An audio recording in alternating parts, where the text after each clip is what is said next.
Hi guys! Welcome back sa ating YouTube channel. My name is Adelina. So guys, baka bago po kayo sa aking channel, ay sana po huwag ninyong kalimutang mag-subscribe at i-hit din po ninyo ang bell button para po ma-notify po kayo kapag may bago tayong video. At samahan po ninyo ako guys sa ating isi-share sa araw na ito. At sana po ay magustuhan ninyo at mag-enjoy kayo. So ito naman ngayon po ang aking isi-share sa inyo. So, isa rin po ito o itong mga ito ay dating nakatanim dito sa ating mga pots sa ibaba. So, ito po yung isang nakahanging natin o hanging pots din po ito. So, pinaghiwa-hiwalay ko po yung mga nakatanim dito sa ating pots sa ibaba dahil nag-repotting tayo, binunot natin at itinanim natin uli. So, dalawa na lang po yung natitira na hindi ko po nabubunot. Yan, katulad niyan, dalawang yan. Hindi ko pa po sila nabubunot kaya nasa ibabaw pa yung kanilang mga puno. Ayan o, kasi nabubunot po sila guys dahil sa mababaw lang yung pagkatanim ko sa kanila. Kaya babawasan ko sila ng lupa para ilubog sila. Katulad ng mga nandun sa itaas, kaya pumangit na po yung mga yan dahil nag-a-adjust pa po sila.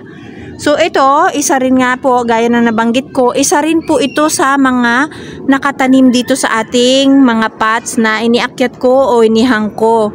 Mas nagustuhan po ng ating mga sakis dito sa itaas guys. Lalaksan ko na lang yung boses ko dahil may airplane po doon sa itaas. Tapat na tapat po sa ating garden. Ayan. So hindi ko ma-post yung ating video. Ayan. Ang iba nitong nakatanim dito ay galing doon sa ating crate. Ayan, katulad ni raindrops. Yan, doon siya galing sa ating crate dahil may mga raindrops tayo doon. So lahat po ng mga nakatanim, naglilipat ko po sila. Nagkahiwa-hiwalay na po yung ating mga sakis, pero nandito pa rin naman po sila dahil madami po tayong mga nakatanim dyan sa taas.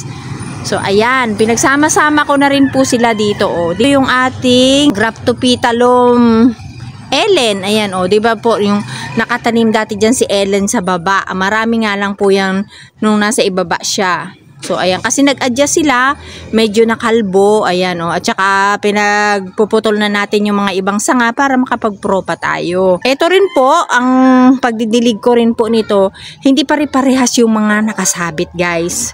So, yung nakaraan nating video, pinsan ko lang yung diligan. So, i-check ko lang naman po yung kanilang mga lupa, kung yan po ay dry na. Sa katulad nitong ating mga nasa hanging pots, mas mabilis silang matuyo kasi nandun po sila sa itaas. Pero kahit po makaligtaan nating diligan sila kahit dry na yung soil nila, hindi naman po sila basta-basta namamatay dahil sa iinom naman po itong mga ito ng tubig dun sa leaves nila sa pinakailalim. Kaya minsan may makikita tayong natutuyong dahon sa ilalim dahil kapag hindi natin siya kaagad na diligan o sila, ay doon po sila umiinom ng tubig sa kanilang mga dahon. Kaya walang problema po kung hindi natin sila madiligan. Tapos ang ginagamit ko lang pong soil dito sa ating mga sakis na ito ay yung regular soil lang po o yung ordinary soil.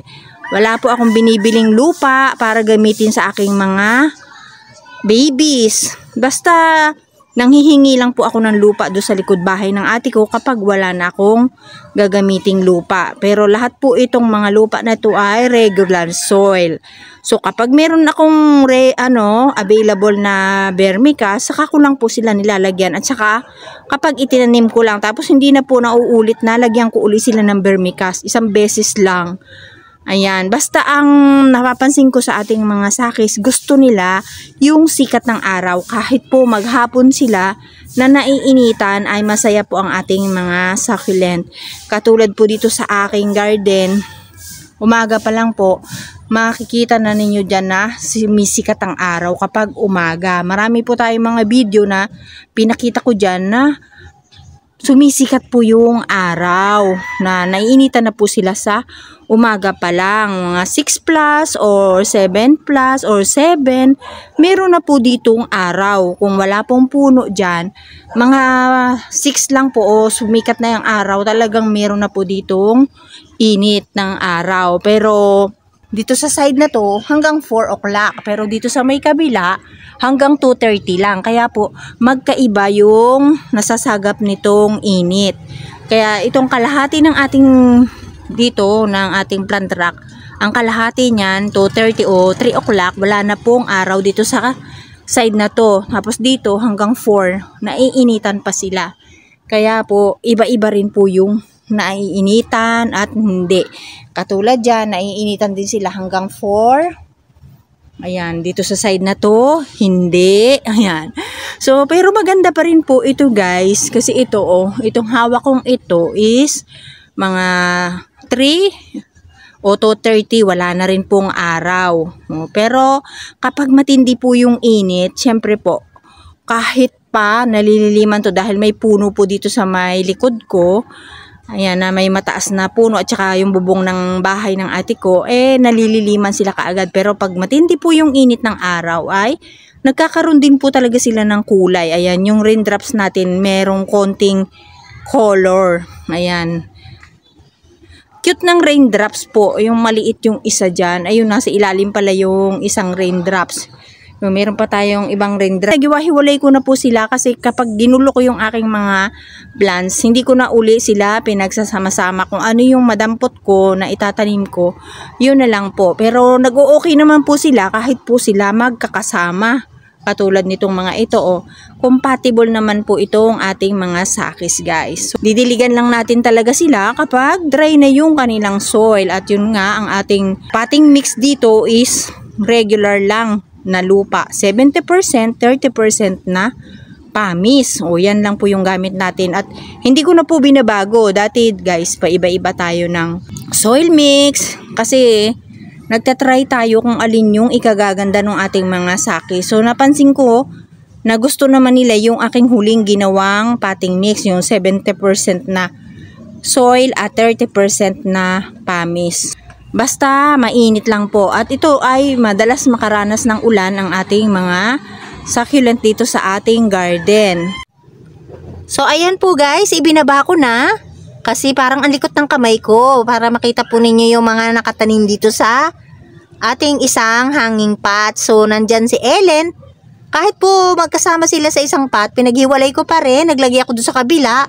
Naglagay din ako dito sa kabila. Ayan Kahit po itong ating hanging pots, binawasan ko rin po ng soil kasi masyadong mabigat. Baka po bumagsak sila kaagad. Kasi pag lumaki po itong ating mga sakis dito, bibigat. Katulad po nung ating Purple Delight, ang bigat na po niya talaga. Kakaiba, nung hinawakan ko siya, nung itinanim ko yon, hindi po siya ganun kabigat. Kumapal na ito uli kasi nakalbo siya. Ayan, bibigat naman to kasi madadagdagan siya ng dahon.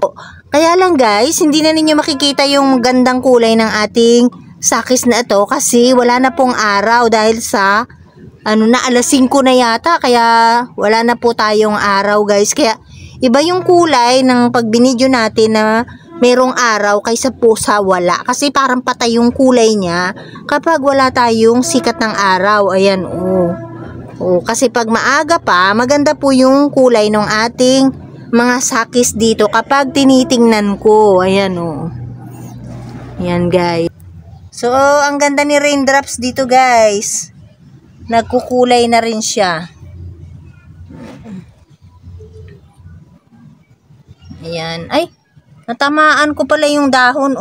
Naputol. Ay, kawawa naman. Ayan. Diba? Ang ganda nila. So, ayan po guys, ang aking share at nang makita ninyo yung ating mga ibang halaman na pinagtatanggal natin dun sa dati nating mga nakaumbok na mga paso. O yun, mga nakaumbok dati yung mga paso natin, punong-puno ng halaman o ng mga succulent. Kaya binawasan natin, doon sa hindi pa po alam, binawasan natin yung mga lupa nila, inilubog ko, hinati ko lang yung lupa dahil isa po yun na dahilan para mabuhat ko sila dahil po nahihirapan ako maghanap ng tao na magbubuhat sa tuwing magbubuhat ako at hindi ko rin po maiiwasan guys na magbuhat talaga ako ng aking mga plants kapag nag-aayos ako dito. Kaya yun po, kayang-kaya ko na po silang buhati ng 2 kamay. Hindi pa rin po pala kaya ng 1 kamay na buhatin ko ang aking mga saki. So, dalawang kamay pa rin po ang kailangan kong gamitin.